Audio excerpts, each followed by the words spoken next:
წამოშევიშალოთ, როგორც პოეტები ამ სახელწოდების პოეზიის საღამო მოეწყო აკაკი ხორავას მსახიობთა სახლში. 2 საათის განმავლობაში პოეტები საკუთარ ლექსებს კითხულობდნენ.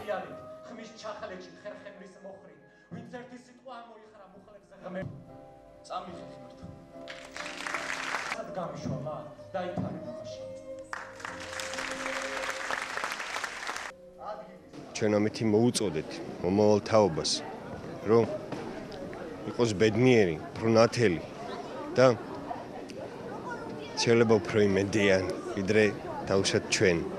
და ყველა ის პრობლემა, რომელიც დღესდღეობით მოუგვარებელი აქვს ჩვენს ქვეყანას და რომელიც უნდა მოგვარდეს, აუცილებლად მოგვარდება და ეს საღამო იყოს იმედის საღამო მომავლისთვის.